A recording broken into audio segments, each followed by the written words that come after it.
आप सभी को हरतालिका तीज व्रत की मंगल शुभकामनाएं। भगवान शिव और माता पार्वती सदैव अपनी कृपा आप पर बनाए रखें। दोस्तों, आज की वीडियो में आप सुनेंगे हरतालिका तीज व्रत की कथा, भगवान शिव और माता पार्वती की आरती और इसके साथ ही प्रदोषकालीन पूजा का शुभ मुहूर्त और पूजा की विधि के बारे में भी आपको वीडियो के अंत में जानकारी दी जाएगी, तो वीडियो को पूरा जरूर देखिए। पुराणों में ऐसा कहा गया है कि इस व्रत को धारण करने वाली स्त्रियां पार्वती के समान सुखपूर्वक जीवन यापन करके शिवलोक को प्राप्त होती हैं। इसलिए इस व्रत को धारण करना अत्यंत श्रेष्ठ माना जाता है। शास्त्रों के अनुसार इस व्रत को धारण करने का विधान क्या है, नियम क्या है? जो भी हरतालिका तीज का व्रत धारण करते हैं, सुबह सूर्योदय से पहले उठकर और भगवान शिव जी का स्मरण करें। फिर नित्य कर्मों से निवृत्त होकर स्नान करके उस स्थान पर जहाँ पर पूजा करना हो, जैसे कि शिवालय में पूजा करना हो या फिर घर में पूजा करना हो, जहाँ पर भी पूजा करना हो, कथा करनी हो, ऐसे स्थान पर पहले अच्छे से साफ सफाई कर लीजिए। फिर यदि हो सके तो शिव मंदिर में या फिर जहाँ पर आप चौकी लगा रहे हैं वहाँ पर भगवान शिव और माता पार्वती की पूजा के लिए एक सुंदर मंडप तैयार करें, जैसे कि केले के बंधनवार लगाएं, अनेकों पुष्पमालाओं से सुसज्जित करें और फिर एक मंडप तैयार करके यहीं पर भगवान शिव की प्रतिमा स्थापित करें।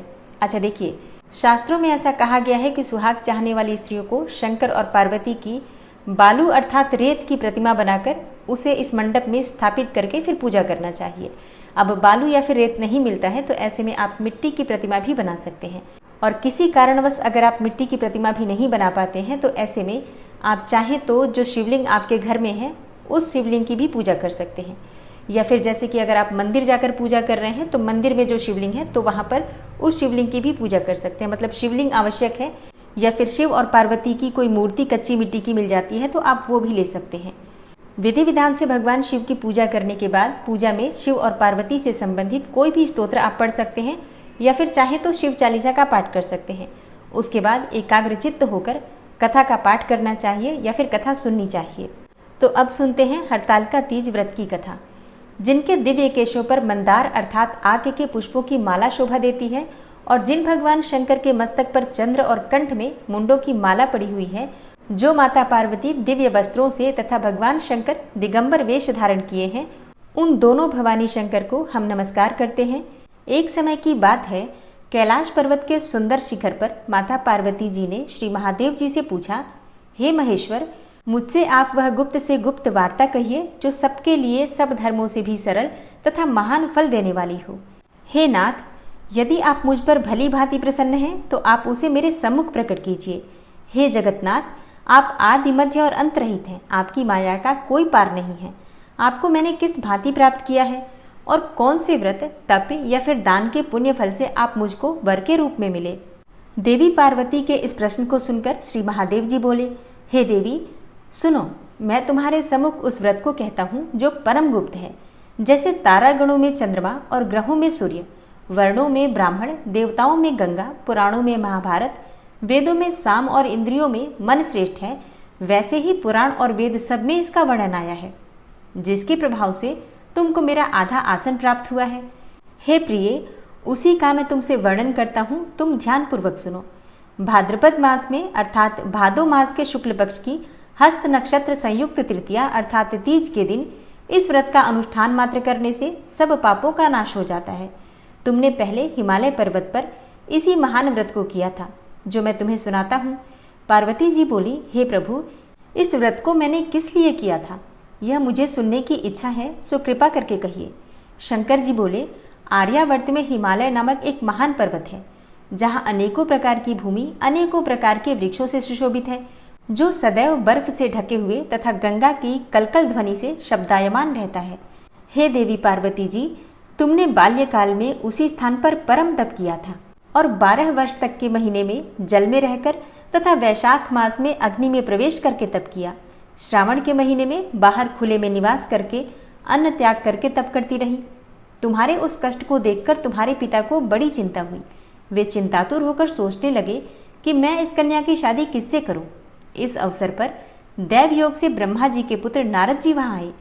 देवर्षि नारद ने तुम शैलपुत्री को देखा।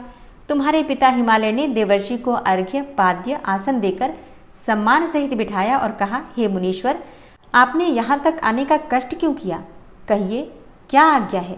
नारद जी बोले, हे गिरिराज, मैं विष्णु भगवान का भेजा हुआ यहाँ आया हूँ। तुम मेरी बात सुनो। आप अपनी कन्या को उत्तम वर का दान करें। ब्रह्मा, इंद्र, शिव आदि देवताओं में विष्णु भगवान के समान कोई भी उत्तम नहीं है, इसलिए मेरे मत से आप अपनी कन्या का दान भगवान विष्णु को ही कीजिए। तब हिमालय बोले, यदि भगवान वासुदेव स्वयं ही कन्या को ग्रहण करना चाहते हैं और इस कार्य के लिए ही आपका आगमन हुआ है, तो वह मेरे लिए गौरव की बात है। मैं अवश्य ही उन्हें दूंगा। हिमालय का यह आश्वासन सुनते ही देवर्षि नारद जी आकाश में अंतर्ध्यान हो गए और शंख, चक्र, गदा, पद्म एवं पीतांबरधारी भगवान विष्णु के पास पहुंचे। नारद जी ने हाथ जोड़कर भगवान विष्णु से कहा, प्रभु, आपका विवाह कार्य निश्चित हो गया है। इधर हिमालय ने पार्वती जी से प्रसन्नता पूर्वक कहा, हे पुत्री, मैंने तुमको गरुड़ ध्वज भगवान विष्णु को अर्पण कर दिया है। पिता के इन वाक्यों को सुनते ही पार्वती जी अपनी सहेली के घर गई और पृथ्वी पर गिरकर अत्यंत दुखित होकर विलाप करने लगी। उनको विलाप करते हुए देखकर सखी बोली, हे देवी, तुम किस कारण से दुख पाती हो, मुझे बताओ, मैं अवश्य ही तुम्हारी इच्छा पूर्ण करूंगी। पार्वती जी बोली, हे सखी, सुन, मेरे मन की जो अभिलाषा है सुनाती हूँ। मैं श्री महादेव जी को वरण करना चाहती हूँ। मेरे इस कार्य को पिताजी ने बिगाड़ना चाहा है, इसलिए मैं निस्संदेह इस शरीर का त्याग कर दूंगी। पार्वती के इन वचनों को सुनकर सखी ने कहा, हे देवी, जिस वन को तुम्हारे पिताजी ने न देखा हो, तुम ऐसे वन को चली जाओ। तब हे देवी पार्वती, तुम अपने सखी का यह वचन सुनकर ऐसे ही वन को चली गई। तब पिता हिमालय ने तुमको घर पर न पाकर सोचा कि मेरी पुत्री को कोई देव, दानव अथवा किन्नर हरण कर ले गया है। मैंने नारद जी को वचन दिया था कि मैं अपनी पुत्री को गरुड़ ध्वज भगवान के साथ वरण करूंगा। हाय, अब यह कैसे पूरा होगा? यह सोचकर वे बहुत चिंतातुर होकर मूर्छित हो गए। तब सब लोग हाहाकार करते हुए दौड़े और मूर्छा दूर होने पर गिरिराज से बोले कि हमें आप अपनी मूर्छा का कारण बताओ। हिमालय बोले, मेरे दुख का कारण ये है कि मेरी रत्न रूपी कन्या को कोई हरण कर ले गया, या सर्प डस गया, या किसी सिंह या व्याघ्र ने मार डाला है। वह न जाने कहाँ चली गई, या उसे किसी राक्षस ने मार डाला है। इस प्रकार कहकर गिरिराज दुखित होकर ऐसे कांपने लगे जैसे तीव्र वायु के चलने पर कोई वृक्ष कांपता है। तत्पश्चात हे पार्वती, तुम्हें गिरिराज साथियों सहित घने जंगल में ढूंढने निकले। सिंह, व्याघ्र, रीछ आदि हिंसक जंतुओं के कारण वन महाभयानक प्रतीत होता था। तुम भी सखी के साथ भयानक जंगल में घूमती हुई वन में एक नदी के तट पर एक गुफा में पहुंची। उस गुफा में तुम अपनी सखी के साथ प्रवेश कर गई, जहां तुम अन्न और जल का त्याग करके बालू का लिंग बनाकर मेरी आराधना करती रही। उस समय पर भाद्रपद मास की हस्त नक्षत्र युक्त तृतीया के दिन तुमने मेरा विधि विधान से पूजन किया तथा रात्रि को गीत गायन करते हुए जागरण किया। तुम्हारे उस महाव्रत के प्रभाव से मेरा आसन डोलने लगा। मैं उसी स्थान पर आ गया जहां तुम और तुम्हारी सखी दोनों थी। मैंने आकर तुमसे कहा, हे वरानने, मैं तुमसे प्रसन्न हूँ, तुम मुझसे वरदान मांगो। तब तुमने कहा कि हे देव, यदि आप मुझसे प्रसन्न हैं तो आप महादेव जी ही मेरे पति हो। तब मैंने कहा, तथास्तु। ऐसा कहकर कैलाश पर्वत को मैं चला गया और तुमने प्रभात होते ही मेरी उस बालू की प्रतिमा को नदी में विसर्जित कर दिया। हे शुभे, तुमने वहां अपनी सखी सहित उस व्रत का पारायण किया। इतने में ही तुम्हारे पिता हिमवान भी तुम्हें ढूंढते ढूंढते उसी घने वन में आ पहुंचे। उस समय उन्होंने नदी के तट पर 2 कन्याओं को देखा तो ये तुम्हारे पास आ गए और तुम्हें हृदय से लगाकर रोने लगे। और वे रोते हुए बोले, बेटी, तुम इस सिंह और बाघों से युक्त घने जंगल में क्यों चली आई? तुमने कहा, हे पिताजी, मैंने पहले ही अपना शरीर शंकर जी को समर्पित कर दिया था, किंतु आपने इसके विपरीत कार्य किया, इसलिए मैं वन में चली आई। तब हिमवान ने तुमसे कहा कि मैं तुम्हारी इच्छा के विरुद्ध यह कार्य कभी नहीं करूंगा। तब वे तुम्हें लेकर अपने घर को आए और तुम्हारा विवाह मेरे साथ कर दिया। हे प्रिय, उसी व्रत के प्रभाव से तुमको मेरा अर्धासन प्राप्त हुआ है और इस व्रतराज का मैंने अभी तक किसी के भी सम्मुख वर्णन नहीं किया है। हे देवी, अब मैं तुम्हें ये बताता हूँ कि इस व्रत का यह नाम क्यों पड़ा। तुमको सखी हरण कर ले गई थी, इसलिए इस व्रत का नाम हरतालिका पड़ा। पार्वती बोली, हे स्वामी, आपने इस व्रतराज का नाम तो बता दिया, किंतु मुझे इसकी विधि एवं फल भी बताइए कि इसके करने से किस फल की प्राप्ति होती है। तब भगवान शंकर जी बोले, इस स्त्री जाति के अत्युत्तम व्रत की विधि सुनिए। सौभाग्य की इच्छा रखने वाली स्त्रियां इस व्रत को विधि पूर्वक करें। केले के खंभों से मंडप बनाकर उसे वंदनवारों से सुशोभित करें। उसमें विविध रंगों के उत्तम रेशमी वस्त्र की चांदनी ऊपर तान दें। चंदन आदि सुगंधित द्रव्यों का लेपन करके स्त्रियां एकत्र हो जाएं और शंख, भेरी, मृदंग आदि बजावें। विधि पूर्वक मंगलाचार करके श्री गौरी शंकर की बालू निर्मित प्रतिमा स्थापित करें। फिर भगवान शिव और पार्वती जी का गंध, धूप, पुष्प आदि से विधि पूर्वक पूजन करें। अनेकों नैवेद्यों का भोग लगाएं और रात्रि को जागरण करें। नारियल, सुपारी, जवारी, नींबू, लौंग, अनार, नारंगी आदि ऋतु फलों तथा फूलों को एकत्रित करके धूप, दीप आदि से पूजन करके कहें, हे कल्याण स्वरूप शिव, हे मंगल स्वरूप शिव, हे मंगल रूप महेश्वरी, हे शिवे, सब कामनाओं को देने वाली देवी, कल्याण रूप तुम्हें नमस्कार है। कल्याण स्वरूप माता पार्वती, हम तुम्हें नमस्कार करते हैं। भगवान शंकर जी को सदैव नमस्कार करते हैं। हे ब्रह्म रूपिणी, जगत का पालन करने वाली माँ, आपको नमस्कार है। हे सिंहवाहिनी, मैं सांसारिक भय से व्याकुल हूँ, तुम मेरी रक्षा करो।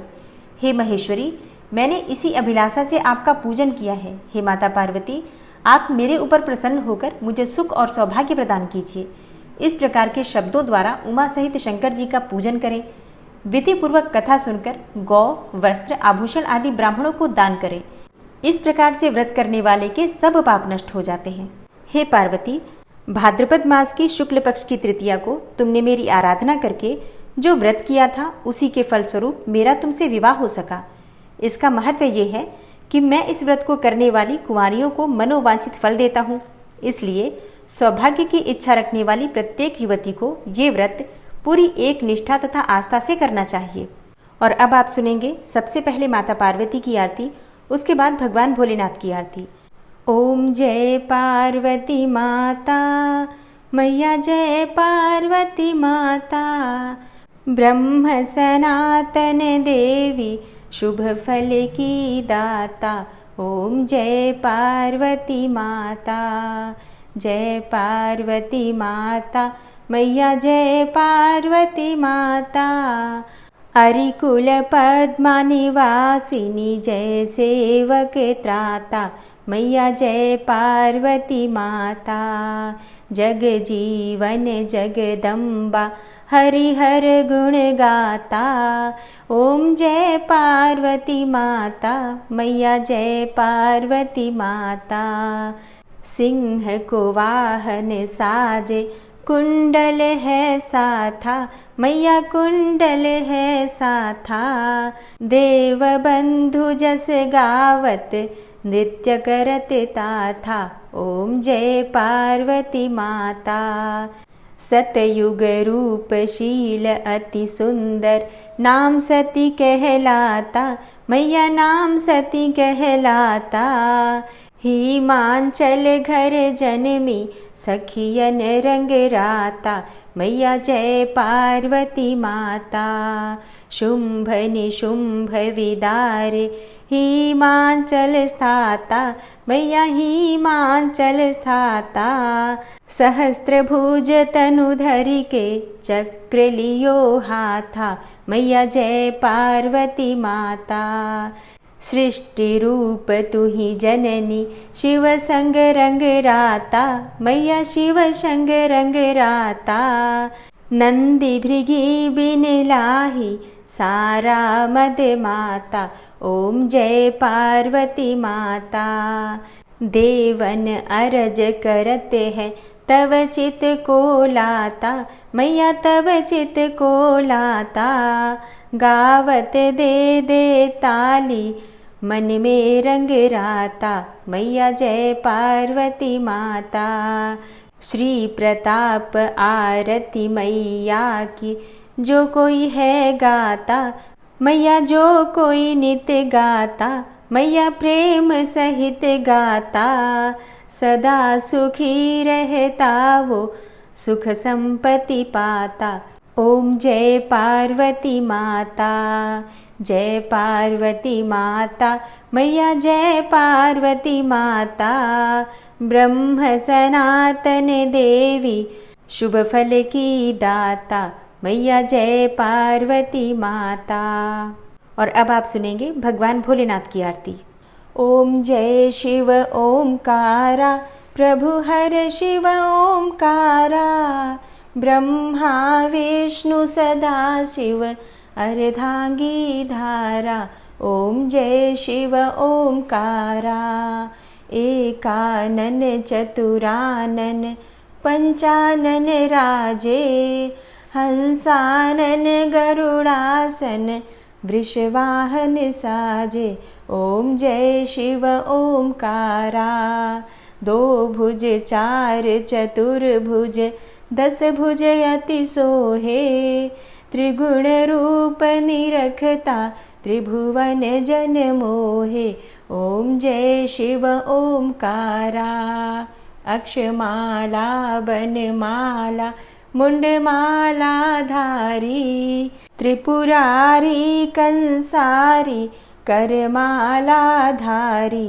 ओम जय शिव ओमकारा। श्वेतांबर पीतांबर भागंबर अंगे, सनकादिक गरुड़ादिक भूतादिक संगे। ओम जय शिव ओमकारा। कर के मध्य कमंडल चक्र त्रिशूलधारी, सुखकारी दुखहारी जगपालनकारी। ओम जय शिव ओमकारा। ब्रह्मा विष्णु सदाशिव जानत अविवेका, प्रणवाक्षर में शोभित ये तीनों एका। ओम जय शिव ओमकारा। लक्ष्मी व सावित्री पार्वती संगा, पार्वती अर्धांगी शिवलहरी गंगा। ओम जय शिव ओमकारा।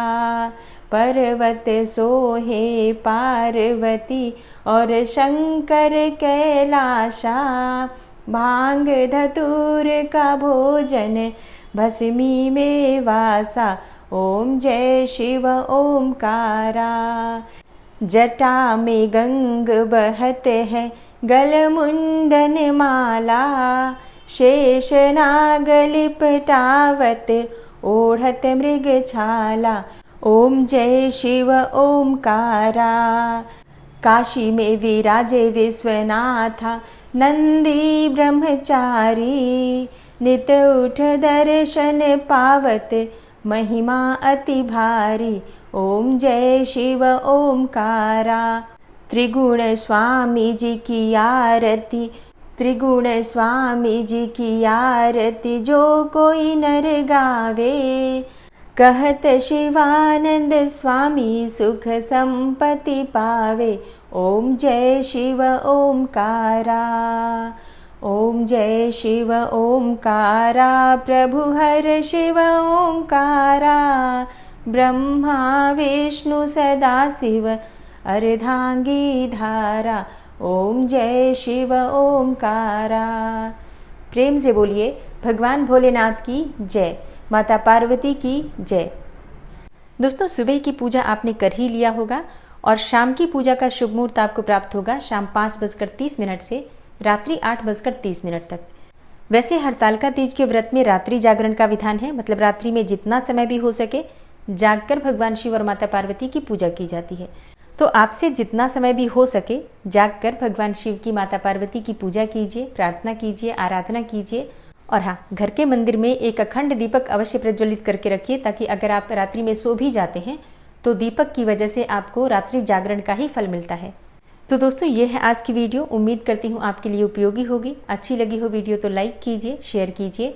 चैनल पर पहली बार आए हैं तो सब्सक्राइब करके बेल आइकन को जरूर प्रेस कर लीजिए। मिलती हूँ मैं आपसे अगली वीडियो में, तब तक के लिए नमस्कार।